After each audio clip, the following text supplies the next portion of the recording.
하나님은 같은 믿는 자끼리 인사도 금지 상종도 하지 말라고 말씀하는 이유가 뭘까요? 하나님을 믿는다고 하면서도 생명을 소유하지 못한 자에게 분노하시는 것입니다. 그래서 거짓 그리스도라고 선포하신 것입니다. 영화TV 복음방송에서 성탄 선물을 준비했습니다. 오늘의 성탄 선물은 적그리스도의 시체입니다. 우리들이 적그리스도에 대해서 어떻게 알고 있는지, 성경은 적그리스도에 대해서 어떻게 말씀하고 있는지 이 부분을 정리해보는 시간을 갖도록 하겠습니다. 하나님은 적그리스도가 무엇이고 어떤 존재인지 세 가지 유형으로 정확하게 규정해서 조목조목 기록하여 성경이란 경전으로 우리들 손에 들려주셨습니다. 그런데 우리들은 대부분 적그리스도라는 존재를 잘못 이해해서 오해하고 있었고 왜곡된 것들을 가르치며 배워왔습니다. 이것이 안타깝게도 오늘날 기독교의 현실입니다. 그래서 하나님께서는 이 부분을 저에게 깨닫게 하셔서 전하라 말씀하심으로 감히 이 영상을 올립니다. 물론 저와 같은 은혜를 이미 입고 있는 분들도 많이 계시리라 생각합니다. 여기에 있는 분들은 많이 응원해 주시고 협력해서 주님의 나라를 함께 세워나가기를 소원합니다. 우리는 동일한 성경을 보고 있습니다. 그러나 그 성경을 보는 각자가 어떤 신앙의 관점과 하나님에 대한 지식을 가지고 보느냐에 따라 진리를 발견하기도 하고 오히려 성경을 왜곡해서 거짓말하는 자가 되기도 합니다. 하나님의 뜻을 왜곡해서 거짓을 전하는 자에게는 하나님은 구원의 은혜를 허락하지 않는다라는 것을 우리들은 잘 알고 있습니다. 그러므로 하나님을 사랑하고 하나님의 나라가 임하기를 진심으로 소망하고 갈망하는 분들은 이 영상을 끝까지 경청해 주시길 간곡히 부탁드립니다. 믿음이라는 의미를 잘못 이해하고 있으면 구원에 이를 수가 없고 하나님에 대한 지식이 잘못되어 있으면 하나님을 만나지 못하는 것과 같이 적그리스도에 대해 잘못 알고 있으면 당신의 신앙은 헛된 신앙이요 그 신앙의 결과는 억울함과 고통과 절망만을 가져다 줄 것입니다. 그래서 우리는 적그리스도에 대한 올바른 지식을 반드시 소유해야 합니다. 적그리스도는 한마디로 기독교인에게는 악이며 악의 축이라 할 수 있습니다. 때문에 오늘날 기독교인들은 적그리스도라는 말에 알레르기 반응을 보이기도 합니다. 그래서 하나님을 대적하고 복음을 방해하고 탄압하는 세력을 우리들은 적그리스도라고 말해왔습니다. 그 적그리스도를 옛날에는 메대와 바사가 적그리스도였고 로마가 적그리스도였는데 오늘날에는 세력이 강한 공산국가인 중국이 적그리스도이고 또 가톨릭 교황이 적그리스도라고 수많은 사람들이 강력하게 주장합니다. 물론 메대, 바사, 로마, 공산국가, 교황이 적그리스도일 수는 있습니다. 그리고 원론적으로는 적그리스도인 것이 사실입니다. 그러나 성경은 어느 단체의 세력이나 국가나 무리를 대표하는 개인을 적그리스도라고 말하지 않습니다. 오히려 성경은 그들을 적그리스도라고 칭하는 것이 아니라 하나님의 가르침을 바르게 쫓지 않는 자를 적그리스도라고 명확하게 규정하고 있습니다. 우리에게 쉽게 이해가 되지 않는 부분입니다. 누가 봐도 하나님을 대적하고 복음을 해방하는 세력이나 대표자를 적그리스도라고 해야 하는데 하나님은 그렇게 말씀하지 않고 아니 오히려 하나님을 믿는 자 중에 잘못된 믿음을 소유한 자를 적그리스도라고 말씀하고 있다는 사실입니다. 도대체 이유가 뭘까요? 그러나 하나님은 이렇게 말씀하셔야만 하는 이유가 분명히 있을 것이고 그 하나님의 결정이 옳은 결정이라 여긴다면 우리들은 그 이유를 알아야 합니다. 그 이유는 이렇습니다. 하나님을 대적하고 신앙을 회방하는 것으로는 믿는 자를 방해해서 어려움을 주고 고통을 줄 수 있어도 믿는 자의 마음과 그의 생각 자체를 구속하지 못합니다. 하나님께 속하여 복음 안에 살겠다는 생각으로 마음에 작정하고 결단한 자에게는 죽음도 어쩌지 못합니다. 초대교회 성도들이 토굴에 숨어서 비참한 생활을 하고 사자의 먹이가 되면서도 사지가 찢겨지는 죽음에 이르면서도 신앙을 버리지 않는 모습이 이것을 증명합니다.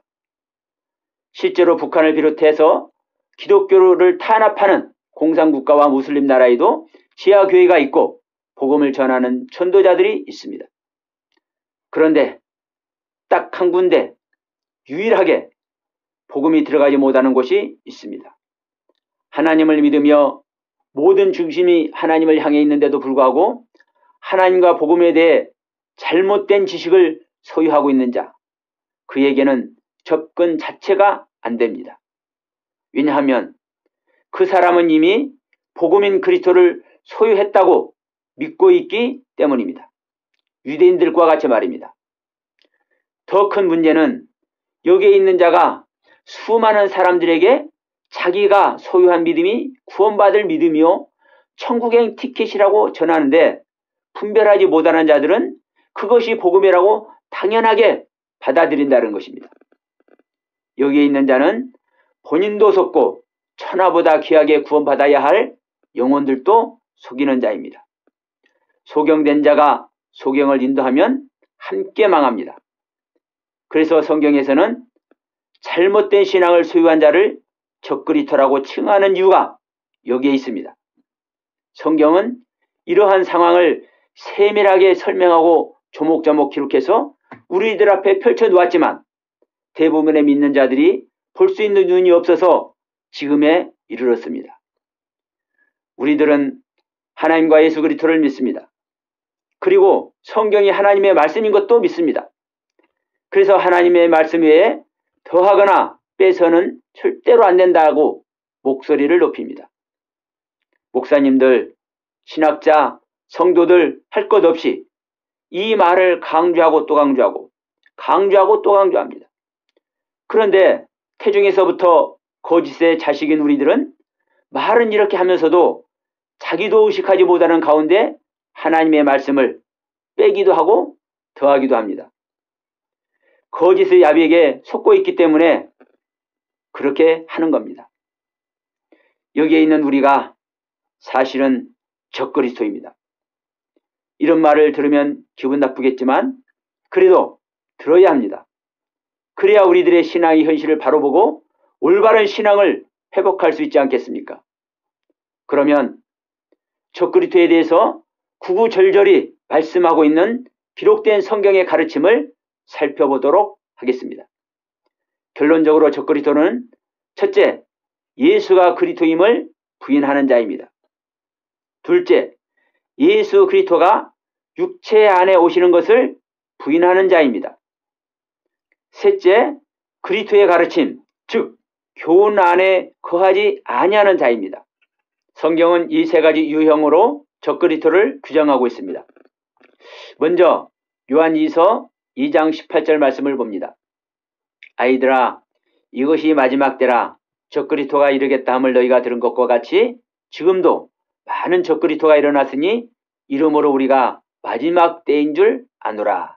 아멘. 이 말씀은 적그리스도가 나타나는 시기를 말씀합니다. 그리고 적그리스도에 대해 너희가 들은 것과 같이 라는 말씀을 하는데 이 말씀은 마태복음 24장 5절과 24절에서 말씀하신 예수님의 말입니다. 마태복음 24장 5절, 많은 사람이 내 이름으로 와서 이르되 나는 그리스도라 하여 많은 사람을 미혹하게 하리라. 24절, 거짓 그리스도들과 거짓 선지자들이 일어나 큰 표적과 기사를 보이어 할 수만 있으면 택하신 자들도 미혹하게 하리라. 아멘. 예수님은 이 말씀에서 적그리스도가 나타나는 시기를 말씀하셨는데 뭐라고 하시냐면 너희의 세상이 말세가 되면 각종 징조와 환란이 있을 것이고 그때 그러한 영적 생활을 겪는 너희에게 인자인 내가 올 것이다 라는 가르침을 주시면서 그때 너희를 미혹하게 하는 많은 거짓 그리스도와 거짓 선지자가 나타날 것이라고 그 시기에 대한 예언을 말씀하신 내용입니다. 그리고 사도 요한은 이 말씀을 근거하여 적그리스도를 언급하면서 이미 지금 현재 적그리스도가 많이 나타났다라고 요한일서 2장 18절에서 우리에게 말씀하십니다. 참고로 여기서 시기라 함은 말세와 종말과 주님이 오시는 시간적 개념을 말합니다. 그리고 이 시간은 몇 년도 몇 월을 말하는 숫자적인 시간이 아니라 징조와 환란의 영적 상황을 겪는 믿음, 즉 신앙의 시기를 말하고 있다는 점 꼭 참고하시기 바랍니다. 그래서 사도 요한은 자신이 복음을 전하고 있는 그 시대, 즉 요한복음과 요한 1, 2, 3서를 기록하고 있는 그때 최선을 다해 신앙하는 자들 역시 예수님께서 말씀한 마지막 때라고 말씀하신 것입니다. 이렇게 말씀하신 내용들을 정리하면 적그리스도가 나타나는 마지막 때 인자이신 예수님이 오시겠다라는 약속은 이미 실행되었고 지금도 실행되고 있는 것입니다. 그런데 성경은 이렇게 말씀하고 있는데도 불구하고 현 시대를 사는 기독교인 중에 주님의 재림이 아직 이루어지지 않았다. 그러나 시대적으로 볼 때 재림이 멀지 않았다. 곧 재림하실 것이다. 그러므로 소망 가운데 기다려야 한다. 그때는 중국이 적그리스도 노릇을 할 것이다. 또 교황이 적그리스도 노릇을 할 것이다. 라고 말하는 사람들이 수두룩합니다. 이런 잘못된 재림론, 말세론, 종말론을 가지고 있는 자들은 회개해야 합니다. 왜냐하면 하나님께서 성경을 통해 알려주신 가르침과 적그리스도에 대해서 잘못 알고 있기 때문입니다. 아직 기회가 있을 때 왜곡되고 거짓된 것을 벗어버리고 참된 진리를 소유하여 여러분의 신앙이 회복되기를 하나님은 간절한 마음으로 기다리고 계십니다. 말씀드린 요한일서 2장 18절의 말씀에 이어서 2장 22절과 23절에서 이렇게 말씀합니다. 거짓말하는 자가 누구뇨? 예수께서 그리스도이심을 부인하는 자가 누군 아니뇨? 아버지와 아들을 부인하는 그가 적그리스도이니 아들을 부인하는 자에게는 아버지가 없으되 아들을 시인하는 자에게는 아버지도 있느니라. 아멘. 이 말씀에서 적그리스도라는 존재가 어떤 존재인지를 첫 번째로 규정하고 있습니다. 뭐라고 규정했습니까? 육체로 지음받아 마리아에게 태어났던 인간 예수가 실제로는 그리스도이신데 이 사실을 부인하는 자가 적그리스도라는 것입니다. 한마디로 예수가 그리스도인 것을 부인하는 자가 적그리스도입니다. 혹자는 여기서 저에게 반기를 들 수도 있습니다. 아니, 오늘날 기독교인이라면 예수가 그리스도인 것을 다 시인하잖아. 안 그래? 당연히 믿는 자들은 모두 시인하고 있지 않냐? 라고 말입니다. 그러나 여러분, 시인한다라는 것은 알고 있다는 것입니다. 예수가 그리스도인 것을 안다라는 것은 완전한 복음을 알고 있다라는 것이며 하나님의 모든 경륜을 알고 있다라는 말입니다. 그런데 이 영상을 보시는 여러분 잘 들어보십시오. 완전한 복음과 하나님의 경륜을 모두 알고 있는 자들이 망할 수 있을까요? 그런데 유럽 교회가 망했잖아요. 그리고 지금 미국 교회가 망해가고 있잖아요. 지금 한국 교회는 어떻습니까? 흔들리고 있지 않나요? 지금 이 땅에 완전한 복음을 소유했다고 하나님께 인정받을 자가 몇 명이나 된다고 여러분은 생각하십니까? 가슴이 찢어지도록 아픈 말이지만 우리 자신을 냉정하게 성찰해야 합니다. 단 한 번뿐인 영원한 기회를 절대로 놓쳐서는 안 되잖아요. 반드시 잡아야지. 그런데 또 다른 적그리스도를 말씀하는 요한 1서 4장 1, 3절의 말씀은 첫 번째 적그리스도를 말씀한 요한 1서 2장 18절, 22절과는 그 격이 다릅니다. 요한 1서 4장 1, 3절의 말씀을 살펴보겠습니다. 사랑하는 자들아, 영을 다 믿지 말고 오직 영들이 하나님께 속하였나 시험하라. 많은 거짓 선지자가 세상에 나왔음이니라. 하나님의 영은 이것으로 할지니 곧 예수 그리스도께서 육체 안에 오신 것을 시인하는 영마다 하나님께 속한 것이요, 예수를 시인하지 아니하는 영마다 하나님께 속한 것이 아니니 이것이 곧 적그리스도의 영이니라.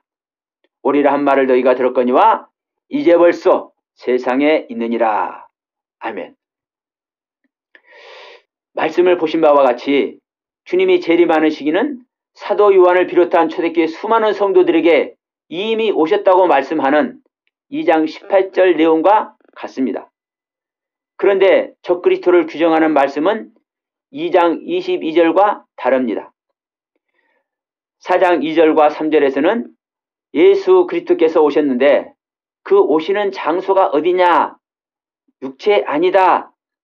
다시 말해서 믿는 자의 육체 안에 예수 그리스도께서 오시는데 이 사실을 시인하느냐 시인하지 않느냐, 이것이 적그리스도를 판단하는 기준이라고 말합니다.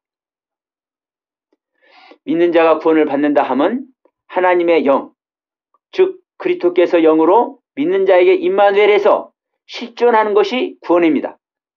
이때 영으로 오시는 예수 그리스도께서 믿는 자 내면의 세계에 육체 안에 오신다라는 말입니다. 그리고 성경은 이 사실을 부인하는 자가 적그리스도라고 규정한 것입니다. 그리고 4장 3절에 적그리스도를 말함에 있어 예수를 시인하지 않는 자라는 말이 2장 22절에 예수가 그리스도인 것을 부인하는 자라는 말과 같은 말로 오해할 수 있는데 이는 같은 말이 아닙니다. 4장 3절에 예수를 시인하지 않는 이란 표현은 원문의 문장 일부를 생략하고 번역하지 않은 결과입니다. 원문을 그대로 번역하면 예수 그리스도께서 육체 안에 오시는 것을 시인하지 않는, 이렇게 해야 합니다. 다시 말씀드립니다. 원문을 그대로 번역하면 예수 그리스도께서 육체 안에 오신 것을 시인하지 않는 이라고 해야 되는데 이 부분이 4장 2절에도 동일하게 기록되어 있어서 3절에서는 생략한 것으로 보입니다. 한글로 보면 오해할 수 있지만 원문 성경은 그렇지 않다라는 점을 말씀드리면서 오히려 육체 안에 온다라는 이 부분을 강조하고 있다라는 점도 다시 한번 말씀드립니다. 그리고 3절의 오리라 라고 말씀하신 이 부분이 무슨 말씀인지 아는 것도 중요합니다.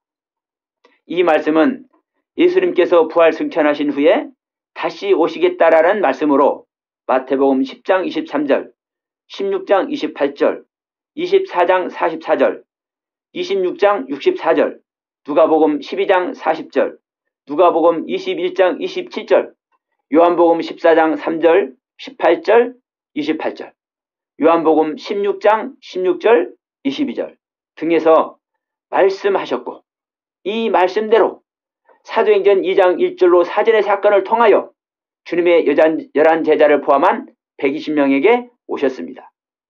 누가? 주님이. 이 사건으로 성령 받은 베드로와 주님의 제자들의 모습과 그들의 사역 자체가 달라지죠? 바로 주님이 오신 증거입니다. 그리고 이후에 사울이던 바울 사도와 사도 베드로에게 도움받은 고넬료에게도 오셨고 또 사도행전 11장 26절의 안디옥 교회와 수많은 초대교회 성도들에게도 이미 오셨습니다. 저의 이 말에 아니 주님이 오셨다는 말이 어디 있느냐, 지금 한 말은 성령 받는 부분이 아니냐 라고 따지고 싶은 분들도 계시겠지만 여러분 따지지 마십시오. 이렇게 따지는 자가 있다면 그는 삼일체를 부인하는 자입니다. 삼일체를 부인하는 자는 하나님의 형상과 모양을 부인하는 자입니다. 하나님의 형상과 모양을 부인하는 자는 예수 그리스도를 부인하는 자입니다. 지금 제가 드린 말씀이 만약 잘못됐다면 제 생명을 내놓겠습니다. 정리합시다. 그래서 4장 3절에 이제 벌써 라는 표현으로 주님은 이미 세상에 재림해서 계신다고 성경은 말씀하고 있습니다. 그런데 오늘날 잘못된 재림론에 속아서 아직도 눈에 보이는 세상의 종말과 지구가 멸망할 때를 기다리며 그때 재림하실 주님을 기다리는 자들이 수없이 많습니다. 안타깝게도 이렇게 속을 수밖에 없도록 오역된 한글 성경이 여러 군데 있지만 그 중에 하나 요한일서 4장 2절에 있는 한 단어를 소개합니다.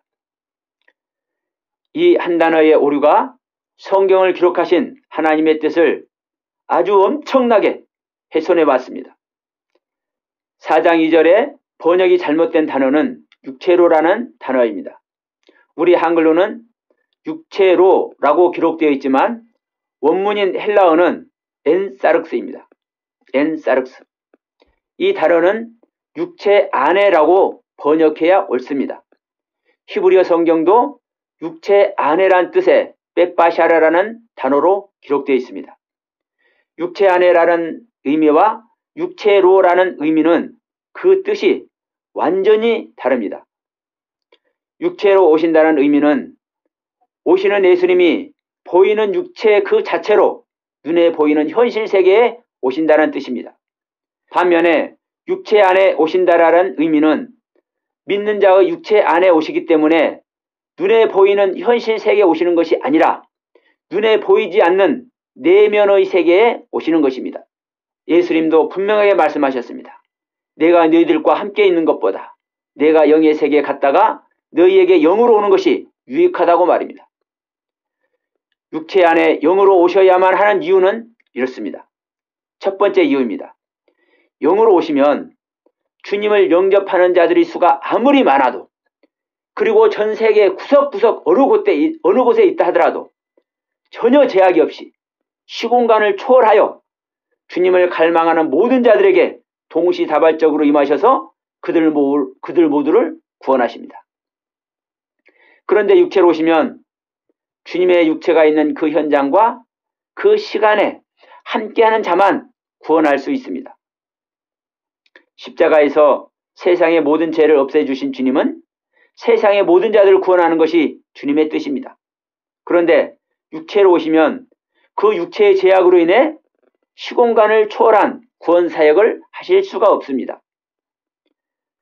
영으로 오셔야만 하는 두 번째 이유입니다. 주님이 믿는 자의 육체 안에 영으로 오시면 믿는 자가 주님과 생명연합을 이루게 됩니다. 여기에 있는 자는 당연히 믿음의 실상을 이루는 영적인 가르침을 받아 구원을 이룰 뿐만 아니라 장성하는 은혜까지 입게 됩니다. 그러나 주님이 보이는 현실 세계 육체로 오시면 믿는 자가 주님과 분리가 되므로 생명연합을 이룰 수가 없습니다. 그래서 믿음의 실상을 이루는 영적인 가르침을 받을 수가 없어 하나님께서 원하시는 구원에 이르지 못합니다. 그래서 주님은 육체로 오시는 것이 아니라 육체 안에 영으로 오십니다. 이 경륜이 적그리스도를 두 번째로 규정한 말씀의 경륜입니다. 그러면 적그리스도를 규정한 세 번째 말씀은 어떤 말씀인지 살펴보도록 하겠습니다. 요한일서 7절과 9절입니다. 미혹하는 자가 많이 세상에 나왔나니 이는 예수 그리스도께서 육체 안에 임하심을 부인하는 자라. 이것이 미혹하는 자요 적그리스도이니 지내쳐 그리스도 교훈 안에 거하지 아니하는 자마다 하나님을 모시지 못하되 교훈 안에 거하는 이 사람이 아버지와 아들을 모시느니라. 아멘. 7절의 말씀을 보면 요한일서 2장과 4장의 내용을 모두 담고 있습니다. 거짓을 말하는 그리스도들과 선지자들이 미혹하는 자들이요 아버지와 아들을 부인하는 자들로 적그리스도라고 합니다. 그리고 믿는 자들에게 주님이 오실 때 오시는 그 장소가 믿는 자의 내면인 육체 안에 오신다고 하면서 이렇게 믿는 자의 육체 안에 오시는 이 사실을 부인하는 자가 하나님께 속한 자가 아닌 적그리스도라고 요한일서 4장 3절에 이어서 요한2서 7절에서도 다시 한번 강조하고 있습니다. 그리고 여기 요한일서 7절에도 요한일서 4장 2절과 같이 번역이 잘못된 단어가 있죠. 바로 육체로라는 단어입니다. 앞에서 이 육체로라는 단어가 육체 안에라는 단어로 번역해야 옳은 해석이라고 말씀드렸는데 이 점 너무나 중요하기 때문에 다시 한번 확인하시기 바랍니다.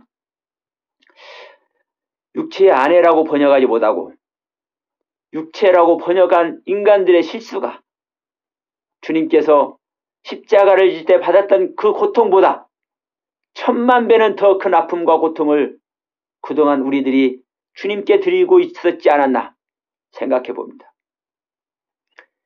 그런데 이렇게 말씀하고 있는 요한일서 7절의 말씀만 보면 요한일서 2장과 4장의 말씀을 담고 있을 뿐 9절에는 적그리스도라는 말 자체가 없잖아요. 그래서 세 번째 규정한 적그리스도에 대한 성경적 근거가 없는 것처럼 보일 수 있으나 그렇지 않습니다. 9절 말씀 그 자체가 근거입니다. 왜냐하면 그리스도에 대한 말씀을 요한일서 2장과 4장과 요한일서 7절에 자세하게 조목조목 기록하면서 이 모든 결론의 말씀을 요한일서 9절에서 최종적으로 정리해서 우리에게 확인하도록 하셨기 때문입니다. 자, 요한일서 9절의 말씀은 하나님을 믿는다고 하는 자들이 하나님의 가르침과 그 교훈을 바르게 좇았는지 아니면 적그리스도의 미혹에 있었는지 그것을 구별하고 분별하게 하는 결론의 말씀입니다. 다시 말하면 믿는 자의 믿음의 결론, 즉 신앙생활의 결론을 말씀하고 있는 것입니다. 이 말씀은 믿는 자가 구원을 이루는 길에서 반드시 소유해야만 하는 그것, 절대로 놓치면 안 되는 그것, 바로 아버지와 아들을 모시는 것입니다. 믿는 자의 최종적인 신앙의 목표, 바로 아버지와 아들을 모시는 것입니다. 이 목표에서 벗어난 자는 적그리스도입니다. 그리고 아버지와 아들을 모신다라는 표현으로 인해 아버지와 아들이 각각 다른 존재라고 오해하지 마십시오. 실제로 신학자나 목회자들 중에서도 아들과 아버지는 전혀 다른 존재다라고 주장하는 자들이 많습니다. 그러나 그렇지 않습니다. 이런 분들에게는 하나님의 형상과 모양을 통해 증명되는 삼일체라는 영상을 권해드립니다. 아버지와 아들은 하나이신 한 하나님이십니다.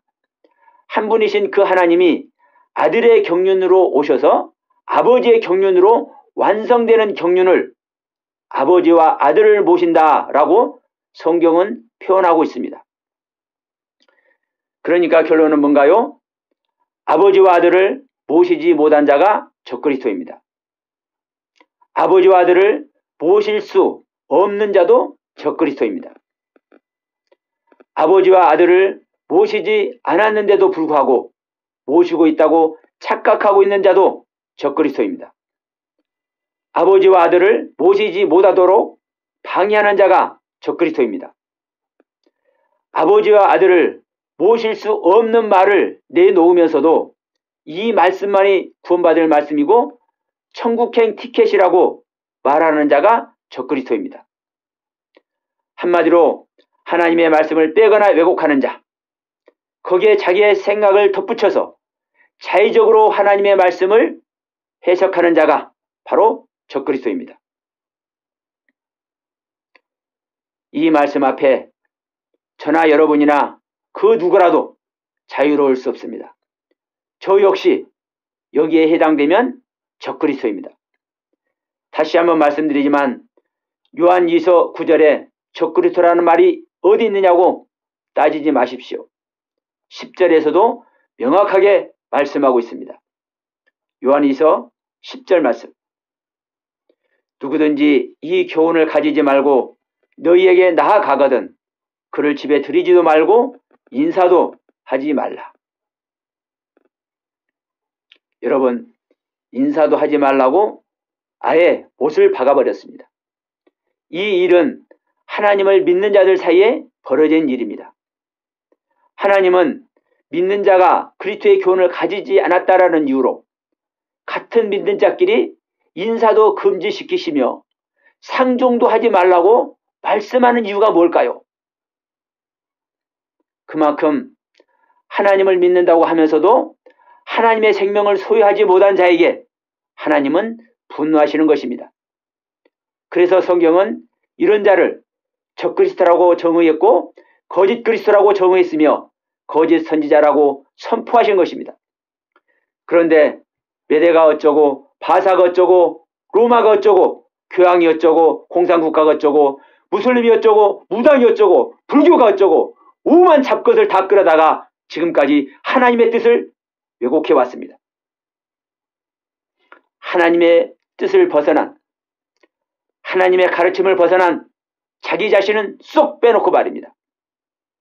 지난 2000년 동안 그리스도를 알기 위해서 신학을 발전시켜왔고 최선을 다해왔다라는 기독교가, 그 중에서도 개신교가 적그리스도 하나 분별하지 못해서 정리해내지 못하고 이 지경에까지 이르렀습니다. 참으로 통탄하지 않을 수가 없습니다. 다시 한번 정리해 보겠습니다. 적그리스도는 첫째가 예수가 그리스도임을 부인하는 자입니다. 둘째가 예수 그리스도가 육체 안에 오시는 것을 부인하는 자입니다. 셋째가 그리스도의 가르침, 즉 교훈 안에 거하지 아니하는 자입니다. 성경이 규정한 이 세 가지 유형을 보면서도 설렁설렁 가볍게 여기는 분들이 적지 않을 것입니다. 이거 다 알고 있는 사실인데 예수가 그리스도인 것을 부인하는 자가 어디가 있어? 주님이 우리 믿는 자들에게 오셔서 우리들을 다 인도해주고 계시잖아. 믿음의 사람들 대다수가 그리스도의 교훈 아래 있는 거 아니야? 이렇게 말하고 싶은 사람들이 많을 것입니다. 그러나 여러분 속지 마십시오. 주님을 소유하고 그리스도의 교훈 안에 거하는 자는 그 열매를 내놓습니다. 열매의 기준은 교회에 나가 열심을 다해 봉사하고 목사님과 이웃에게 얼마나 인정받느냐가 기준이 아닙니다. 큰 교회당 지어서 수백, 수천, 수만 명 목회하는 것이 기준이 아닙니다. 노예나 총회의 수장 자리에 앉는 것이 기준이 아닙니다. 그 기준은 오직 하나, 하나님의 생명, 아버지와 아들을 모시는 것만이 기준입니다. 특히 목회자에게는 자신이 먼저 하나님의 생명을 받고 그 생명을 성도들에게 전해서 성도들에게 아버지와 아들을 소유하게 했는지 이 사실만이 기준이 된다라는 점 명심하시기 바랍니다. 앞에서도 말씀을 드렸습니다.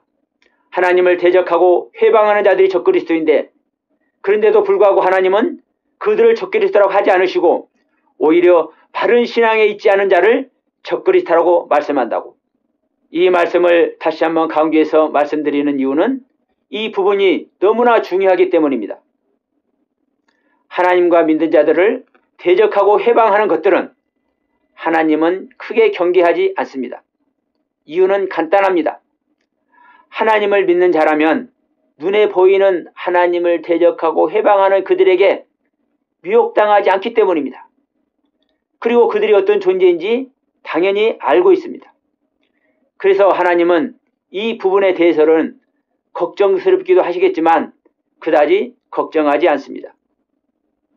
그런데 하나님께서 온 힘을 다해 걱정하시고 염려하시고 신경 쓰이는 자들이 있습니다.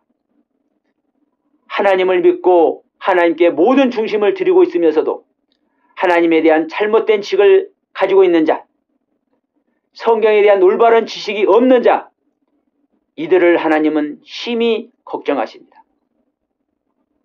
왜냐하면 이들은 자신의 의식으로는 하나님을 믿고 자기의 모든 중심이 하나님을 향해 있기 때문에 자기가 소유하고 있는 하나님에 대한 지식이 잘못되고 성경에 대한 지식이 올바르지 않다라고는 꿈에도 생각하지 못하거든요. 실제로는 아버지와 아들을 모시지 못했으면서도 자기 입장에서는 하나님께 받은 은혜와 그 깨달음 안에서 성경에 대한 올바른 지식으로 실제적으로 하나님을 모시고 있다고 굳게 믿고 있기 때문입니다. 그래서 성경은 이러한 자들을 의인 중에서 악인을 갈라내어 풀무불에 집어넣는다 말씀하셨고 양의 탈을 쓴 자라 책망하심을 봅니다. 그래서 하나님은 이러한 자들이 적그리스도라고 성경에 조목조목 기록해서 우리들 손에 들려주셨습니다. 우리들은 하나님의 이러한 가르침의 경륜을 바르게 쫓고 하나님의 아들이 되어 장차 하늘의 유업인 천국을 소유하는 우리 모두가 되기를 간절히 소망합니다. 더 나아가 아름답고 거룩하게 단장된 하나님의 신부가 될 수 있기를 간절히 바라는 마음을 담으면서 적그리스도에 대한 모든 말씀을 마치도록 하겠습니다. 감사합니다.